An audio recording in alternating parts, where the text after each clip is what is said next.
किसी भी धर्म ने हिंसा को स्वीकार नहीं किया है, इसलिए प्राणी मात्र से प्रेम करो, यही हर धर्म का संदेश है। भगवान ने अपनी वाणी में आदेश दिया है, पशुओं से घृणा करने वाले तुम भक्त कैसे हो गए?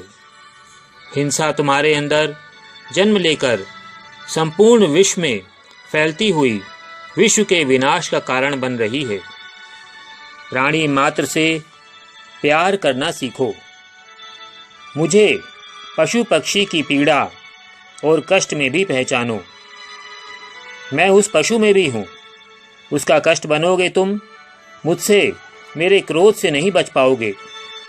मानवता पर आघात करके तुम किस प्रकार पा सकोगे मुझे?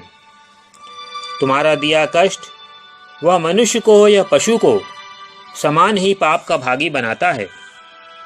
वह पाप न गंगा में नहा लेने से धुलता है, न तुम्हारे महंगे पूजा प्रसाद से। उस दोष का कष्ट इस जन्म में भोगो या अगले जन्म में, किंतु भोगना ही होगा उस कष्ट को। जो जिस रूप में भी हिंसा करता है, उसे उस अंग को खो देना ही पड़ता है।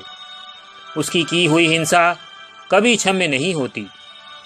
हिंसा करने वाले हाथ मैंने तुम्हें हिंसा करने के लिए नहीं दिए हैं।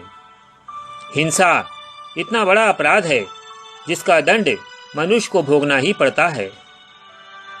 जो अन्यों का जीवन लेते नहीं थकता, उसे स्वयं अपने शरीर में मेरा दिया कष्ट किस लिए थकाता है? तुमने मैंने अपनी कृति को नष्ट करने का अधिकार कभी नहीं दिया। जो स्वयं मेरी बनाई सृष्टि में दखल देता है, मैं उसे कभी क्षमा नहीं करता।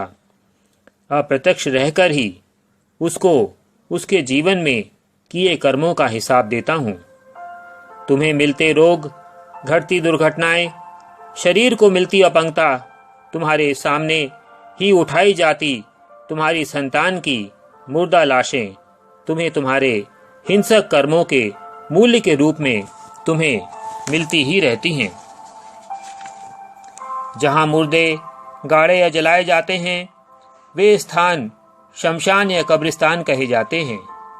क्या आज अपने शरीरों में मुर्दा शरीरों का भोजन करने वाले लोग भी चलते फिरते कब्रिस्तान ही नहीं हैं? जिन हाथों से हिंसा होती है, वे हाथ उस शरीर में दंड पाते ही हैं।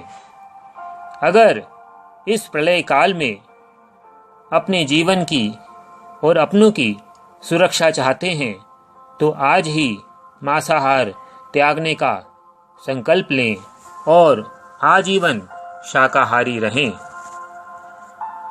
ओम शिव हरि।